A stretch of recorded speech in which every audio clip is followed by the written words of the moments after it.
Olá, muito boa noite para você. Boa noite, está na hora das notícias do nosso estado e nós começamos hoje com a prisão de 5 pessoas suspeitas de praticar vários furtos na região sul da nossa capital. Os criminosos se passavam por flanelinhas, os famosos tomadores de conta de carros. A nossa primeira reportagem de hoje você confere agora.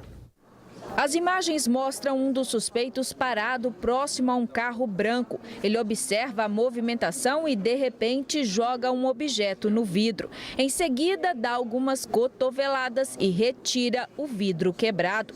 Ele entra no carro e sai, poucos minutos depois, levando sacolas e bolsas, inclusive as que estavam no porta-malas, e esconde os produtos em uma lixeira. E quando a proprietária chega, fica desesperada. Pelo menos 5 pessoas são suspeitas de cometerem crimes como este, na região da Savassi. Os suspeitos agiam nas ruas no entorno de um shopping no bairro São Pedro. E, para surpresa da polícia, eles eram comandados pelo segurança de uma choperia famosa na região.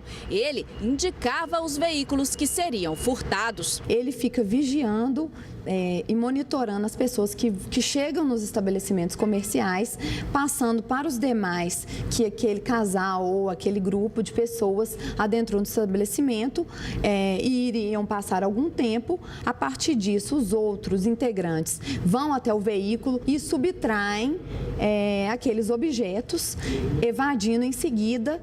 Chegam até uma casa abandonada que tem ali na região e fazem a partilha daqueles objetos. Repare que José Domingos Gregório, de 44 anos, usando um colete de segurança, aparece nesta imagem no momento em que o suspeito esconde alguns objetos roubados. Na casa dele, os policiais encontraram fios de cobre, vários óculos e produtos importados, além de calculadoras científicas, aparelhos de barbear, relógio, aparelhos de MP3 e uma lanterna. Os produtos, segundo a polícia, seriam parte dos furtos, mas na delegacia o suspeito disse que, para ganhar mais dinheiro, catava lixo na região. Estava na minha casa, são coisas de sucata que eu reciclo. Telefones eu não tenho, aparelhos, esses negócios assim são coisas que acham no lixo. A lanterna localizada na casa do suspeito é usada nesta imagem pelo Daniel Bruno Domingos dos Santos, de 32 anos, para procurar objetos dentro de outro carro. As imagens foram gravadas por um colaborador da polícia, que estava cansado de presenciar os arrombamentos que aconteciam diariamente. É um crime que vem acontecendo inúmeras vezes na região. Nós apuramos que desde fevereiro essa associação criminosa está atuando no local. 4 dos suspeitos são moradores de rua e usuários de droga e têm passagens por crime contra o patrimônio. Já tinha mais ou menos 5, 6 meses que eu não estava aprontando. Por causa que eu tenho amor ao meu filho, é por isso que eu parei. Pois é, né? Então devia ter vergonha de dizer isso. Agora, o que chama atenção ali nas imagens que a gente viu, na verdade, é que a moça lá, a vítima, no caso, deixou a bolsa dentro, uma mochila dentro do carro e saiu. Ninguém pede para ser assaltado naturalmente, mas você deixar uma bolsa no carro, ali na rua, e tudo bandido que passar vai olhar e quer saber o que tem daquela bolsa, vai quebrar seu carro para levar. Ainda que não tenha nada, né, Gisele? Não dá para deixar nada à vista, casaco, óculos, nada. Não dá mesmo. Deixou dentro do carro ali, eles passam, ó, e roubam mesmo.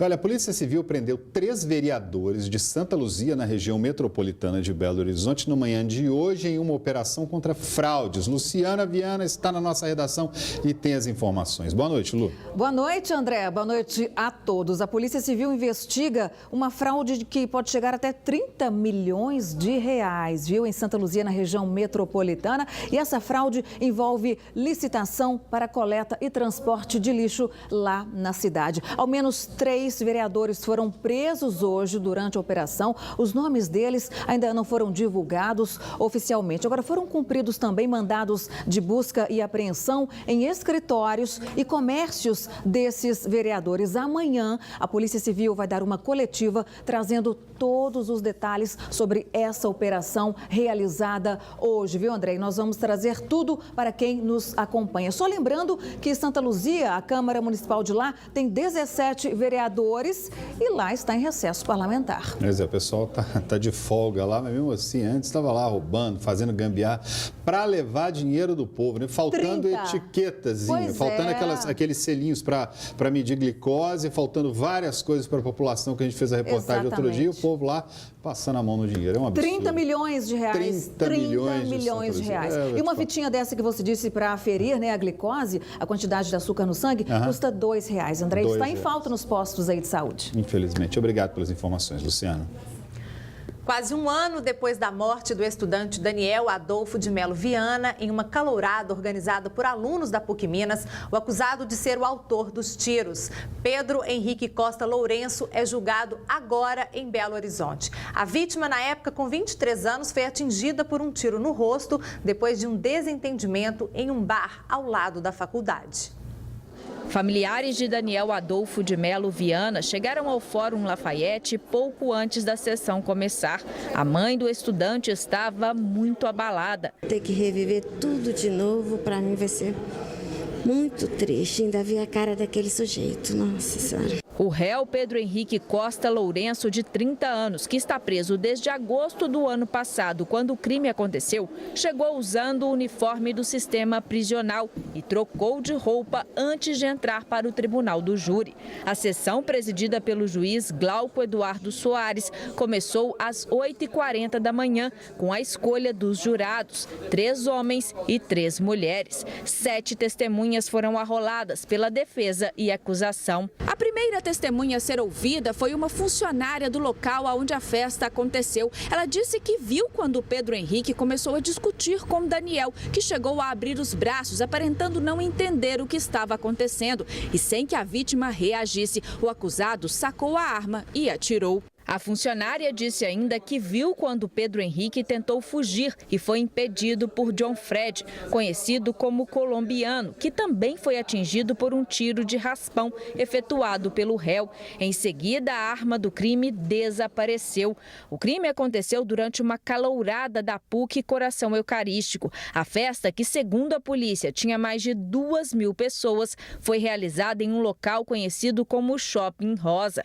Daniel cursava o último período de direito, estava na festa acompanhado de 2 amigos e teve o futuro brutalmente interrompido. Ia formar no ano passado, né? No final do ano passado, em direito. E já estava cheio de planos, já tinha o escritório dele montado, já estava ganhando muito bem. A arma utilizada no crime não foi localizada. Pedro Henrique, que também estaria acompanhado de 2 amigos, disse à polícia que trabalha como soldador e possui porte de arma. No próximo bloco tem o futebol. Os times mineiros estão tentando se recuperar dos últimos prejuízos. E ainda, bandidos voltam a explodir caixa eletrônico em aeroporto no nosso estado. Os criminosos ainda estão foragidos. A gente traz as informações já, depois do intervalo.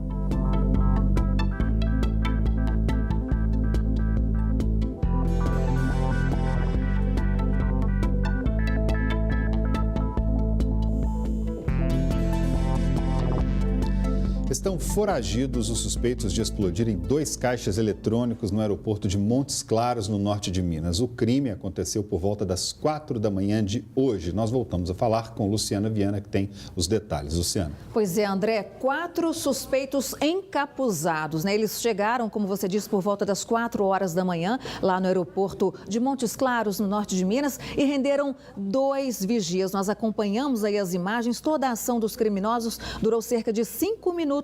A polícia investiga a ação criminosa e avalia imagens de câmeras de segurança do local.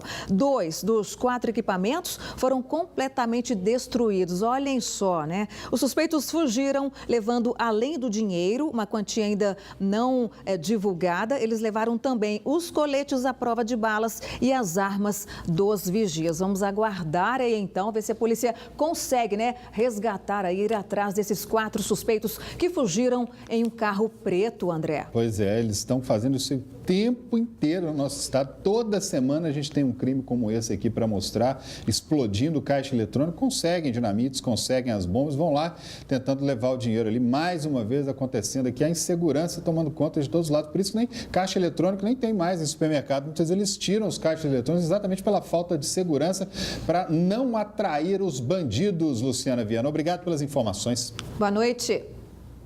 Agora o futebol. Na estreia de Rafael Sobis e com mais de 30 mil torcedores no Mineirão, o Cruzeiro foi goleado pelo Atlético Paranaense. Com o resultado, o time vai ganhando um outro título, o da pior campanha como mandante neste Brasileirão. Mais de 30 mil cruzeirenses compareceram ao Mineirão para acompanhar a estreia de Rafael Sobis. Mas foi no chute de Robinho que o goleiro Everton fez um milagre. No segundo tempo, o Cruzeiro continuava criando boas chances. Quando a bola sobrou para Rafael Sobis, o estreante fuzilou e o Everton mostrou que estava disposto a estragar a festa.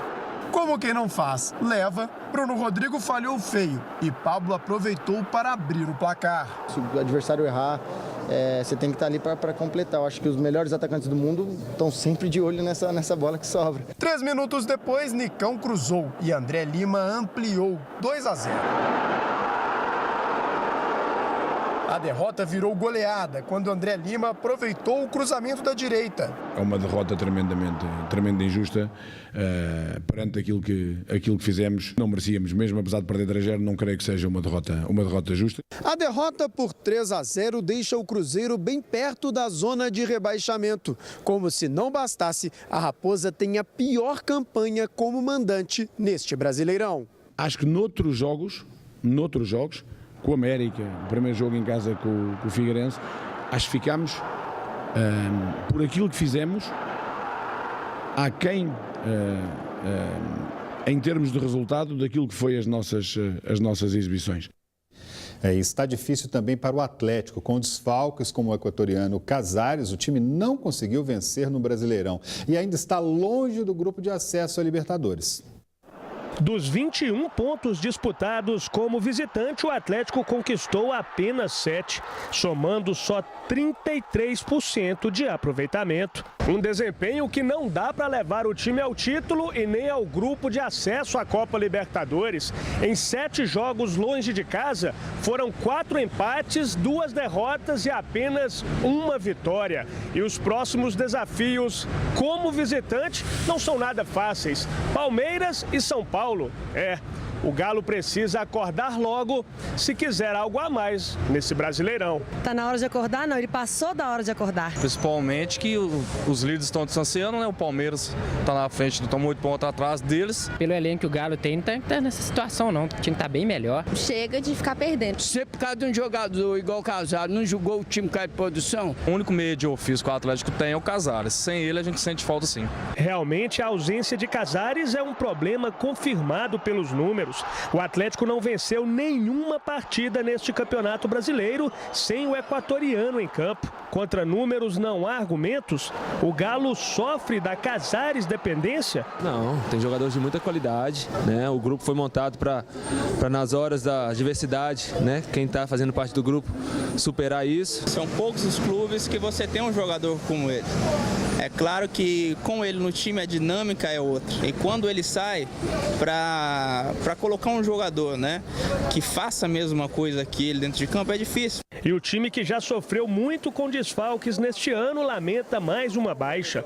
Marcos Rocha deve ficar de fora por alguns dias. Jogador importante, mas temos que dar força para o Patrick e para o Carlos César, que são jogadores que são substituto deles. Deve sobrar para Carlos César, então, ajudar a equipe a não sentir falta do titular na direita e, principalmente, melhorar o desempenho fora de casa para começar a brigar de vez no topo da tabela. Como eu sempre digo, é manter-se preparado sempre para quando a oportunidade surgir, você corresponder à altura e mostrar serviço e ajudar a equipe nessa caminhada em busca das vitórias.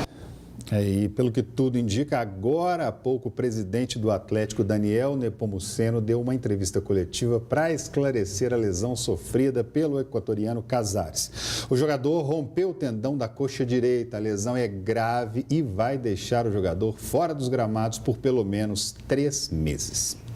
Agora vamos mudar de assunto, que o momento econômico no país não é nada bom, todos nós já sabemos, né? Mas isso não assusta alguns empresários mineiros. Pelo contrário, na contramão da crise, a aposta na exportação e na abertura de novos pontos de venda tem sido destaque no estado. Para falar de crise, a frase que melhor define o momento é: não está fácil para ninguém. Setores como indústria e comércio vivem uma realidade de corte de gastos, demissões em massa e perda dos lucros. Mas acredite, muitas empresas estão na contramão da crise e não só encaram de frente o mau momento, como também expandem e crescem. Esta rede de supermercados investiu pesado de 2015 para cá. Planejamos cenários difíceis, cenários que mantivessem ou até melhorassem a questão da economia e também um cenário mais real. E na pior das hipóteses, no pior cenário, se a economia não crescesse ou reduzisse, como aconteceu, nós não deixaríamos de crescer porque ganharíamos share de mercado, ou seja, participação de mercado no nossa atividade. O empresário investiu 30 milhões de reais em uma indústria de produção de frios, carnes e panificação. Para dar conta do recado, foi preciso contratar novos funcionários e a produção não para. Outro investimento foi a construção de um centro de distribuição com 30 mil metros quadrados de área construída. Eu faço uma analogia como se nós estivéssemos numa estrada. Até 2013, nós estávamos numa reta, sol, dia claro, então a gente estava a 130 km por hora. Agora nós estamos à noite numa curva, na chuva, então tem que reduzir a velocidade, mas não pode parar. Crescer nesse setor é questão fundamental de sobrevivência. E não acabou. 20 milhões de reais também foram investidos em 10 novas lojas na região metropolitana de BH. E quem também tem driblado as dificuldades econômicas com otimismo é essa fábrica mineira de pão de queijo. A empresa aproveita a desvalorização do real frente ao dólar para ampliar as exportações. Nós fechamos agora com o Japão, exportação. As exportações também, apesar do dólar ter caído momentaneamente, mas ainda é um dólar interessante para a exportação. E a exportação ganhou uma certa relevância no nosso negócio. Eles também lançaram 6 novos produtos no mercado. E o resultado dos investimentos foi um crescimento de 33% no faturamento em relação ao ano passado. Um total de 344 milhões de reais faturados. Quando a gente fala em números, dá para ter uma noção dos lucros que se pode ter mesmo em meio à crise. O grupo de supermercados que nós mostramos no início da reportagem espera aumentar as rendas de 1 bilhão 750 milhões para mais de 2 bilhões de reais até o final do ano. Uma administração de fluxo de caixa é muito importante nesse momento, a dependência menos de recursos de terceiros, de empréstimos bancários, porque isso tudo acaba consumindo os resultados que são auferidos no setor. A crise econômica assusta tanto que até quem nem precisaria ser atingido por ela fica paralisado. Pode ser o que está acontecendo no seu negócio. Mas antes de culpar a crise porque o cliente sumiu, diga a si mesmo o que eu tenho feito para atraí-lo e dizer que o meu negócio está aqui pronto para servi-lo. A saída pode estar em atitudes simples, mas que mostram uma gestão eficiente. Vou dar um exemplo. Ontem eu estava conversando com a comerciante Maria Clara Guimarães, que tem uma franquia de roupas íntimas em um shopping de BH. Ela conseguiu crescer o faturamento em 20% neste ano. Sabe o que Maria Clara fez? Nenhuma mirabolância. Ela apenas treinou melhor suas vendedoras. A empresária percebeu que as vendedoras só ofereciam o que a cliente tinha ido comprar. Agora é regra. Se a cliente entrar pedindo uma calcinha branca, a vendedora vai descer a peça branca e todas as outras cores do mesmo modelo. Se a cliente pedir apenas o modelo de sutiã que ela mais gosta, a vendedora vai mostrar aquele e, no mínimo, mais 3 similares. Viu como vender mais pode ser simples? E isso pode acontecer em plena crise. Verifique se sua equipe se comunica bem, se conhece tudo sobre o produto, se é prestativa, se age como consultora resolvendo o problema do cliente. Seja competente que a crise não conseguirá fechar o seu negócio e nem tirar o seu ânimo de empreender. Com certeza, né? É hora também de observar as oportunidades e investir. E olha, no próximo bloco nós vamos trazer para você uma entrevista exclusiva com o promotor do caso Ana Hickman, né? Que investiga a tentativa de assassinato da apresentadora. E ainda uma denúncia: falta verba para combater incêndios em áreas de preservação ambiental. A reportagem no próximo bloco.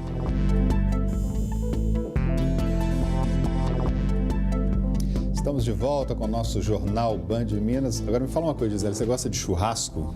Pouquinho. Pouquinho? Pouquinho ou muito? Vai, fala. Não, eu gosto muito. Eu também. Adoro um churrasquinho. É bom, né, gente? Você colocar ali o churrasquinho, fazer uma carninha no fim de semana é uma maravilha. Só que eu vou trazer uma outra história para vocês aqui. Em Uberlândia, o carvão utilizado em churrascos está em falta no mercado. O motivo é a greve dos fiscais que cuidam da qualidade do produto. 120 toneladas de carvão paradas, milhares de embalagens aguardando os selos de origem florestal. É que sem eles a mercadoria não pode ir para frente e a empresária só vem amargando prejuízos. Tudo parado, funcionário parado, sem faturamento nenhum do mês. Tem quase 2 meses que a gente está sem nenhum faturamento. O Sistema de Meio Ambiente de Minas Gerais está em greve há mais de 50 dias. E nele estão incluídos os trabalhadores do Instituto Estadual de Florestas. São eles quem emitem os selos. E com a paralisação, o produto não pode nem sequer ir para a embalagem. Todas as empresas de carvão da cidade tiveram que parar também. A gente está recorrendo através de justiça. Porque se a gente entrar com uma liminar, talvez a gente consegue, mas ainda não entramos com essa liminar. As consequências disso acabam sendo sentidas no supermercado. Aqui nesse, por exemplo, a venda de carnes é grande. Os clientes compram bastante para fazer um churrasco no final de semana, mas o que é essencial nesse momento, eles acabam não encontrando. Daí, sem carvão, não tem jeito. As pessoas estão deixando a churrasqueira em segundo plano, pelo menos por enquanto. A gerente desse supermercado conta que o carvão já não dá as caras nas prateleiras há mais de 2 semanas. E os clientes já reclamaram. Tem sido um grande motivo de reclamação do cliente, porque o churrasco é tradicional, né, da nossa clientela, a nossa carne tem isso como um forte ponto aqui do nosso estabelecimento. E essa questão do IEF, essa greve, tem atingido tanto os nossos fornecedores quanto as nossas vendas e atingindo o cliente que não entende essa questão. De julho a setembro, o tempo seco de poucas chuvas marca o período mais crítico de incêndios em todo o estado. E os brigadistas de áreas de preservação ficam em alerta e redobram os cuidados para evitarem as queimadas. Pois é, são eles que vão fazer agora uma denúncia. Com pouca verba e faltando manutenção, os equipamentos usados no combate às chamas não são capazes de evitar tragédias na natureza. O tempo seco e o vento desta época do ano faz com que os meses de julho, agosto e setembro sejam mais críticos de incêndios florestais. O IEF contratou brigadistas para reforçar a proteção de parques nesse período. Mas a deficiência de equipamentos e a falta de manutenção continuam sendo uma ameaça. Faltam, por exemplo, bombas costais e sopradores, que são equipamentos de alta eficiência no combate. Ainda de acordo com o biólogo da Associação Mineira de Defesa do Meio Ambiente, o repasse é feito pelo Instituto Estadual de Florestas e pelo Corpo de Bombeiros, que cuida do treinamento e das atuações. Porém, a verba não tem sido suficiente para a compra de equipamentos. Eu acho que falta política, uma política mais agressiva de todo o Estado, envolvendo todos os órgãos, IEF, Corpo de Bombeiros, a Secretaria de Estado do Meio Ambiente, no sentido sentido de equipar melhor essas brigadas. Acho que o Corpo de Bombeiros tem uma atuação muito reconhecida, principalmente em operações urbanas, mas nós achamos que ele deveria melhorar ainda essa estrutura, melhorar muito essa estrutura voltada a incêndios florestais. O biólogo explica ainda que o Parque Rola Moça tem 1.300 hectares de terra e não conta com um caminhão autobomba que lança água e é fundamental no combate a incêndios. Os incêndios começam rapidamente, se propagam numa velocidade, se não tiver água disponível em grande quantidade, água pressurizada que pode ser lançada nas frentes de fogo através de mangueiras, com uma pressão boa, não se consegue segurar, enfrentar esses incêndios. Se a gente não tiver esses equipamentos, todo esse conjunto de equipamentos, a eficiência nas ações de combate ela fica prejudicada. Em nota, o Sistema Estadual de Meio Ambiente informou que o processo de compra e aquisição de equipamentos para o combate a incêndios no estado é contínuo e as unidades de conservação vêm sendo atendidas conforme a disponibilidade. Disse ainda que trabalha para solucionar todas as pendências para não prejudicar o combate aos incêndios neste ano. E agora vamos trazer novidades no caso da tentativa de assassinato da apresentadora Ana Hickman. Os detalhes com o repórter André Salles, que está com a gente hoje. Boa noite, André. Boa noite, Xará. Boa noite, Gisele, a todo mundo que acompanha o Jornal Band Minas. Olha só, essa reviravolta, vamos colocar assim, né, no caso Ana Hickman, surpreendeu muito as pessoas, né, André? Lá no dia 21 de maio, na data do incidente, digamos assim, o próprio delegado responsável pelo caso foi bem enfático. Não tenho dúvidas de que esse caso deverá ser arquivado, que foi uma legítima defesa. No entanto, o Ministério Público abriu, sim, fez o pedido de abertura de inquérito, né, para que essa pessoa, né, o Gustavo Henrique Belo Correia, de 35 anos, responda criminalmente. No entendimento do promotor de justiça, Marino Cota, hoje eu tive a oportunidade de entrevistá-lo, é normal, é de praxe que se ofereça a denúncia, a não ser que não exista qualquer tipo de dúvidas em relação à legítima defesa, o que não seria o caso. Vamos acompanhar. Polícia. Nesse inquérito policial, as provas colhidas não são aptas a demonstrar nessa fase do inquérito, que houve legítima defesa. Há uma situação global em que as pessoas entendem que há uma legítima defesa justamente porque a vítima era um agressor, era uma pessoa que foi armada a um hotel para matar uma pessoa, atirou em outra.